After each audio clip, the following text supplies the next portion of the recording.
Salut à tous et bienvenue dans cette nouvelle vidéo. J'ai failli dire ce nouveau vlog alors que pas du tout. Ce sera une vidéo mes dernières lectures. Donc je vais commencer par les lectures en e-book, comme ça ce sera fait. J'aime bien commencer par ça même si c'est pas mais dans l'ordre dans lequel j'ai lu en soi, on s'en fiche un peu de l'ordre. Je suis munie de mon petit matcha. Faites pareil ou autre boisson à votre convenance. Donc le premier livre dont je vais vous parler, c'est Alchemize de Sen Liu. J'espère que j'ai bien prononcé le titre et le nom de l'autrice. En soi, j'ai bien aimé le livre, même si je ne sais pas si c'est bien de lire une sorte de fanfiction. Ouais, si, c'est une fanfiction d'Harry Potter, même si tout ce qui est en lien avec Harry Potter a été enlevé du livre. Je sais pas. Je sais pas parce que en théorie, moi j'ai pas envie de donner, enfin, je finance pas l'autrice avec ce livre, enfin de Harry Potter. C'est ça que je voulais dire. Si je finis pas mes phrases, ça va pas le faire, mais bon. Je sais pas parce qu'en fait j'ai peur que des gens ils se disent ah c'est une fanfiction d'Harry Potter donc je vais aller lire Harry Potter après avoir lu ça. Même si en général les gens ont déjà lu Harry Potter, bon, bref. C'est un autre débat. Mais en gros, ce livre, je l'ai trouvé vachement long pour pas grand-chose. Il fait presque 1000 pages. Et je pense qu'il y a au moins une centaine de pages qu'on aurait pu retirer. Il est divisé en 3 parties. Et la partie 2 est extrêmement longue. Et pour moi, elle aurait pu être plus courte. Voilà. Genre, il y a plein de moments où ça y est, quoi. On peut l'enlever. Enfin, il y a trop de détails. Le début est assez dur parce qu'il y a beaucoup de termes par rapport à leur magie. Je sais pas si on peut vraiment appeler ça de la magie, mais leur sorte de magie. Et c'est assez lourd à lire au début, les premiers chapitres, mais après on s'y fait. Après ça devient plus fluide. Après ça devient un peu lent. Et après la partie 3, elle rattrape la partie lente. Mais à un moment j'en pouvais plus. J'étais, c'est quand que je reviens enfin, que j'arrive à la partie 3, quoi. On suit le personnage de Elena et je ne sais pas quoi dire sur ce livre. Je vais vous lire le résumé, ce sera plus simple. Je sais pas ce que j'ai aujourd'hui avec mes cheveux, mais genre ma frange est beaucoup trop longue et j'arrive pas à bien la placer aujourd'hui, ça me saoule. Faites pas attention, voilà. On va lire le résumé. La guerre est finie. Que croyez-vous protéger dans votre cerveau? Holdfast est mort, la flamme éternelle s'est éteinte, il ne nous reste plus personne à sauver. Elena Marino était une alchimiste prometteuse. Aujourd'hui, elle n'est plus qu'une prisonnière, captive de la guerre qui a ravagé Palladia et de sa propre mémoire défaillante. Ses amis et alliés de la résistance ont été massacrés, ses pouvoirs neutralisés, et le monde qu'elle connaissait n'est plus qu'un champ de ruines. D'après l'après-guerre, Palladia est tombée sous le contrôle de guildes corrompues et de nécromanciens dépravés, dont les créateurs morts-vivants ont assuré le triomphe. Elena est désormais entre leurs mains. Officiellement, elle n'était pas une guérisseuse sans importance. Pourtant, les mois qui ont précédé sa capture se sont effacés de sa mémoire et cette zone d'ombre intrigue. Est-elle vraiment aussi insignifiante qu'on le prétend, ou détient-elle sans le savoir la clé du dernier espoir de la résistance? Pour découvrir la vérité, elle est confiée au haut-préfet, l'un des nécromanciens les plus redoutés du nouveau régime. Cloîtrée dans son domaine, Elena doit se battre pour préserver les brides de son identité et raviver la mémoire de celle qu'elle était. Mais son geôlier, comme le lieu qui l'entoure, dissimule des secrets bien plus sombres encore, que Elena devrait percer, quel qu'en soit le prix. Voilà pour le résumé qui est assez bien. Voilà, bon, franchement, je sais pas si je recommanderais. J'ai mis 15 jours à le lire, c'était long. Et du coup, ça m'a mis en retard dans mon challenge lire 100 livres en 2026, puisque en théorie, je dois lire 8 livres par mois. Et là, on est le 28 février à l'heure où je tourne cette vidéo. Et ce mois-ci, j'en ai lu que 7.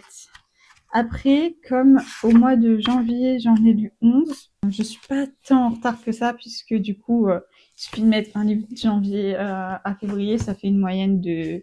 Enfin, si on fait une moyenne des 2 mois, ça fait 9 livres donc, par mois. Donc, ça va. Même si j'aurais voulu pouvoir lire plus ce mois-ci. Mais bon, j'ai fait le choix de lire la lecture commune. La lecture commune de mars, c'est le nouveau livre de Morgane Comble, La révolte de la reine, je crois, c'est ça le nom, qui sort le 4 mars. Bon, alors où cette vidéo sort, ce sera déjà sorti. À l'heure où je tourne la vidéo, ce n'est toujours pas sorti. Voilà. Et donc le deuxième livre que j'ai lu en lecture commune, c'est Jamais 203. Pour le coup, j'ai pas kiffé ma lecture. Enfin, pas plus que ça. Je l'ai lu juste après Alchemize. Je l'ai enchaîné parce que bah ouais. Non, j'ai lu un manga entre-temps, mais j'ai enchaîné avec ça. C'est cliché, basique, et il y a des refs à Pokémon et d'autres séries de pop culture toutes les 2 secondes. Et en vrai, c'est chiant. Et ça m'a fait un peu sortir de ma lecture. Genre, il nous parle 36 000 fois de son jeu vidéo Pokémon ou série ou animé. Bref, il parle aussi beaucoup de Charm et des Wings. Les premiers chapitres, bon, ça va. Mais quand je suis arrivée à la fin du livre, ça m'a saoulée. Donc en gros, l'histoire, c'est... j'ai oublié leur prénom. Ça va être compliqué. C'est 2 meilleurs amis. Du coup, Cole, c'est le mec. Et la fille, j'ai oublié comment elle s'appelle. Stella. Voilà. Stella, elle a rêvé de sa mort pour son prochain anniversaire. Et comme elle a déjà rêvé de la mort de sa mère et c'est arrivé, elle est persuadée qu'elle va mourir pour son prochain anniversaire. Bah, du coup, on va la suivre une fois qu'elle a découvert, enfin, qu'elle a appris qu'il lui restait moins d'1 an à vivre, et ça s'appelle Jamais 203, puisqu'il lui reste 203 jours à vivre. Voilà. Et donc, on la découvre, elle, dans sa vie avec son meilleur ami. Voilà, c'est ça l'histoire. C'est sympa, mais sans plus. Et la fin, j'étais en mode bon. Bref, plus les chapitres avançaient, moins j'ai apprécié ma lecture. Je recommande pas. Déjà, de base, je comptais pas le lire parce que la couverture ne m'appelait pas. Me donnait pas envie. J'aurais dû rester sur ce point de vue-là et ne jamais le lire. Mais comme c'était lecture commune, j'ai lu. Donc maintenant, je vais vous lire le résumé. Les cauchemars ne sont que des mauvais rêves, n'est-ce pas? Pourtant, celui de Stella résonne comme une vérité glaçante. Dans 203 jours, la nuit de son anniversaire, son cœur cessera de battre. En dépit de sa nature cartésienne, Cole, son meilleur ami et colocataire, décide de la croire. Mais surtout, il refuse de la laisser attendre la fin dans l'inertie. Il la pousse alors à rédiger une bucket list et lui promet de l'aider à la réaliser avant l'échéance. 203 jours pour que cette fille qui s'est toujours excusée de vivre ose enfin exister. Entre deux défis, leurs regards se croisent et se fuient. Leurs cœurs habitués à battre côte à côte commencent à battre l'un pour l'autre. Et si ces 203 jours n'étaient pas la fin, mais le début de l'histoire d'amour qu'ils n'avaient jamais osé s'avouer. Que dire de plus? Je pense qu'il n'y a rien à dire. Franchement, il y a mieux. Bon, bah, puisque c'est sur le dessus, on va prendre Jujutsu Kaisen. Je vais pas vous en dire grand-chose, mais je vous le présente ce livre à chaque fois, enfin un nouveau tome minimum à chaque nouvelle vidéo, mes dernières lectures ces derniers temps, pratiquement. C'est sûr que je continue. Je vous recommande si vous aimez les mangas. Alors, on arrive à la fin. Là, je sais que le manga, en théorie, il est fini d'être écrit, si j'ai bien compris. Mais les tomes, ils sortent plus tard, de ce que j'ai compris. Moi, je connais, mais je connais pas en même temps. Tout ce monde-là, c'est un peu flou dans ma tête. Mais j'aime bien, de temps en temps, lire et regarder des mangas. Du coup, des animés. C'est mieux, c'est des bons termes. Et j'en regarde pas tant que ça. Et Jujutsu Kaisen, j'ai commencé par regarder. Et maintenant, je lis. Voilà. J'ai pas encore regardé la saison 3. Ça fait 3 fois que je tourne ce genre de vidéo. Non, ça fait Oui, c'est la troisième fois que je parle de la saison 3, que je n'ai toujours pas vue. Enfin, la première fois, elle était pas encore sortie, mais ça fait je sais pas combien de temps que je dis que je veux la regarder, mais que je n'ai toujours pas fait. Il serait temps. Mais bon, là, faut aussi que je regarde la partie 2 de Bridgerton saison 4. Et j'ai d'autres séries en cours. Voilà. Donc, en fait, là, on commence à arriver. Oula, j'ai touché le micro. On commence à arriver dans des tomes. Alors, je peux pas vous parler de ça sans vous spoil. Donc, ah, mais attendez. Je vais pas vous. Je, je vais pas. Je vais juste pas vous parler plus que ça. Mais lisez. Si vous aimez les mangas, lisez. Voilà. Enfin, si vous aimez le même type de manga que moi. Voilà, mon manga préféré, c'est Fairy Tail, pour ceux qui se demandent. Alors, prochaine lecture, c'est d'ailleurs la dernière lecture que j'ai terminée il y a 2 jours. Avant-hier, j'ai terminé ce livre, c'est Pancol, que j'ai commencé avant-hier. Je l'ai lu dans le RER et ça m'a fait le trajet aller-retour. Même pas le retour en entier. Voilà. Du coup, je l'ai lu en 2 heures et demie, à peu près. Eugène et moi, de Catherine Pancol. C'est l'histoire de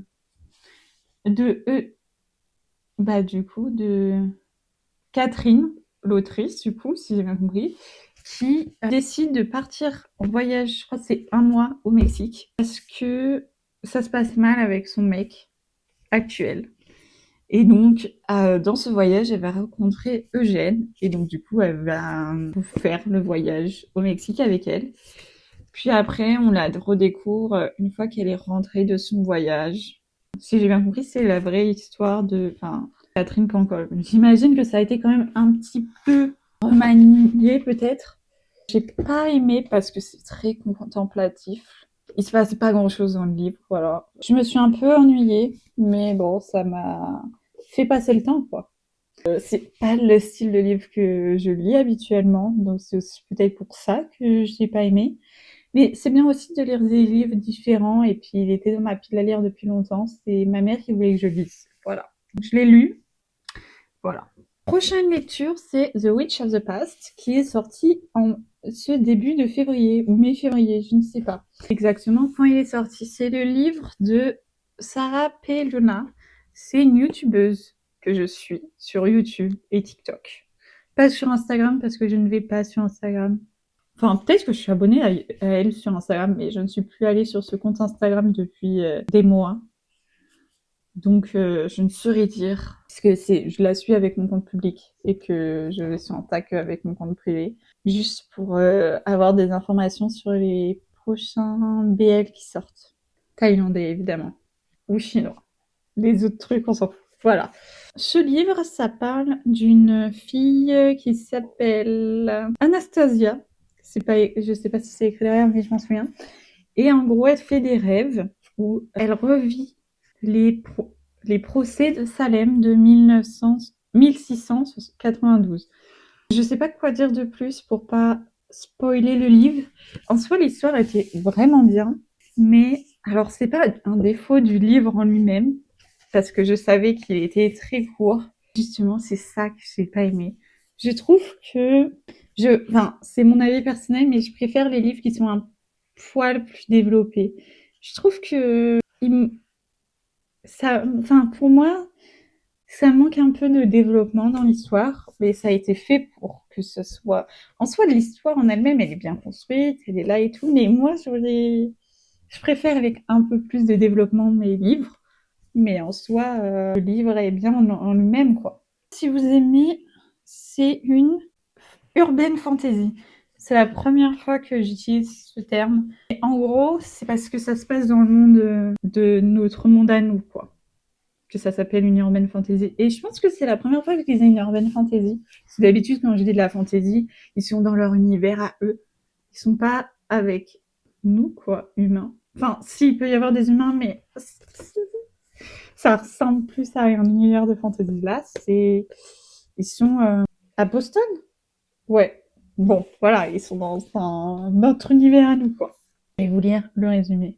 Et si vos rêves vous ramenaient à une époque où être une femme pouvait vous coûter la vie? Depuis quelque temps, toutes les nuits, Anastasia rêve d'une femme différente, toujours en 1692, pendant les procès des sorcières de Salem. Des visages qu'elle ne connaît pas, les flammes d'un bûcher où elle se trouve ressenties jusque dans sa chair, et des marques qui apparaissent au réveil, comme si ces vies avaient été les siennes. Troublée, elle se tourne vers une guérisseuse énigmatique qui possède une boutique ésotérique où le passé semble encore vibrer. Ce qu'elle découvre va ébranler ses certitudes, réveiller des souvenirs qu'elle n'a pourtant jamais vécus et l'entraîner bien au-delà de ce qu'elle pensait réel.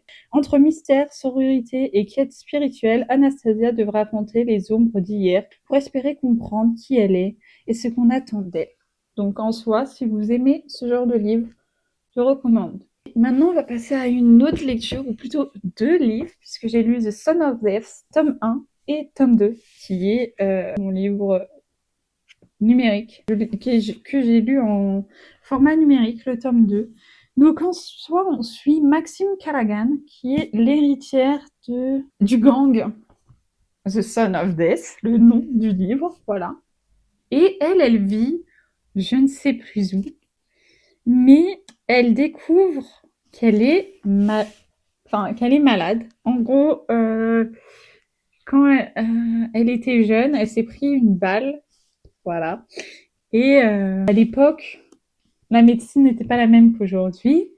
Et aujourd'hui, son cœur la lâche et elle n'est pas en état de faire une greffe de cœur.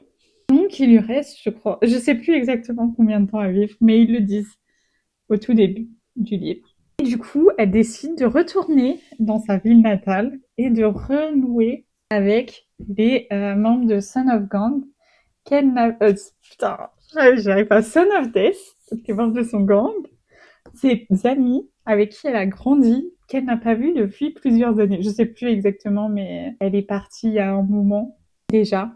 Donc du coup, là, elle décide de revenir pour les revoir. On la suit, elle.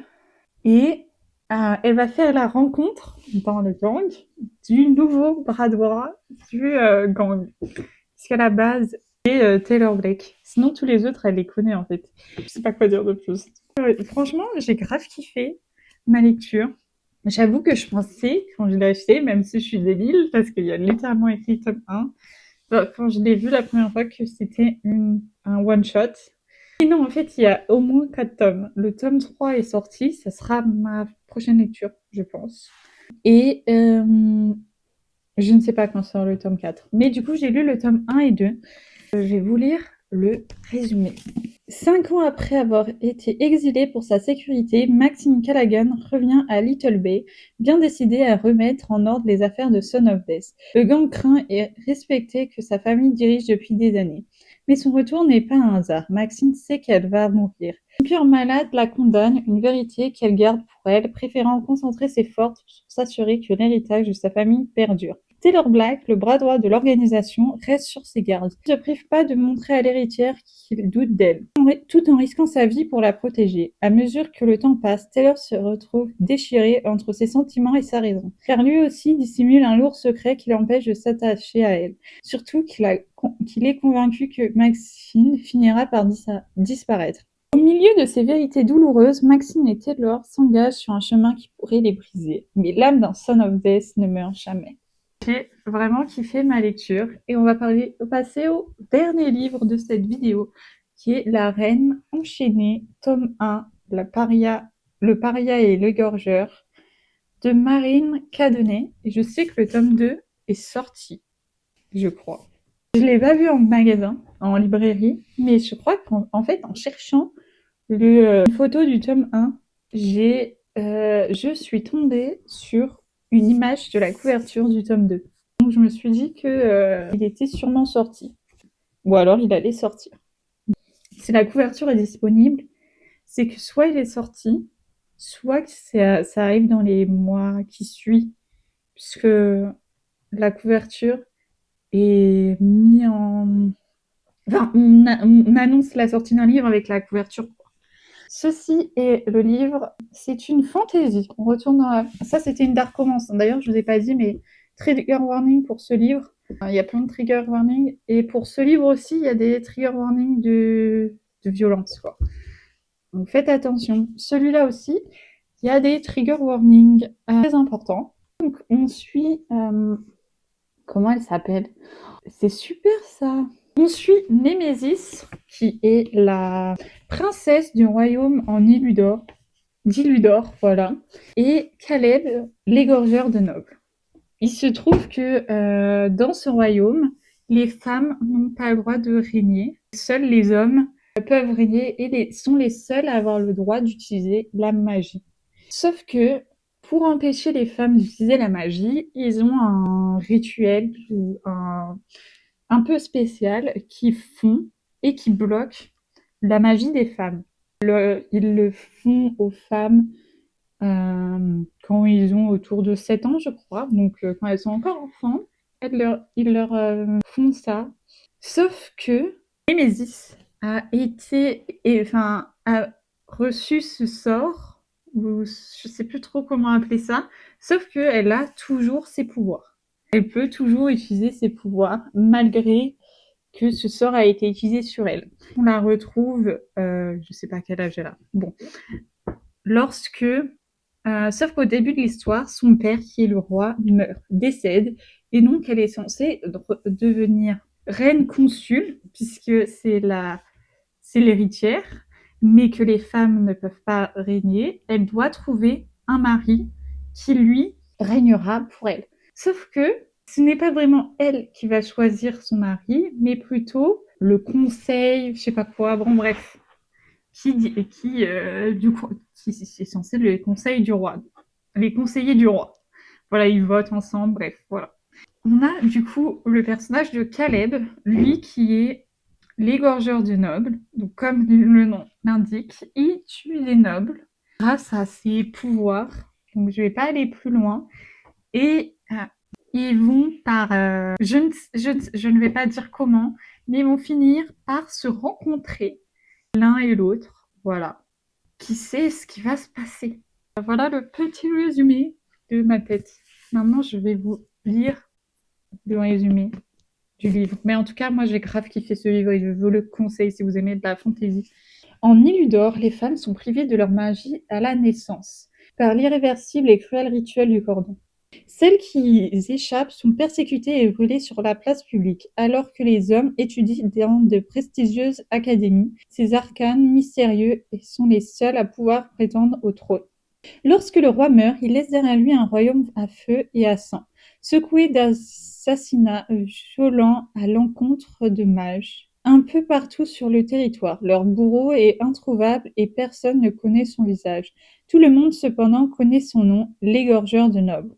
Dans ce climat funeste, la princesse Némésis détient un secret dangereux. Sa magie n'a jamais disparu et elle compte bien revendiquer l'héritage qui lui revient de droit. Sauf que les proches de la couronne, des hommes s'étant arrogé tous les pouvoirs, s'obstinent à la réduire au silence. Lorsque les routes de la princesse et de l'égorgeur se croisent, tout bascule. Pour briser des chaînes, pour sauver le royaume, ou protéger, ou pour le plonger dans le chaos.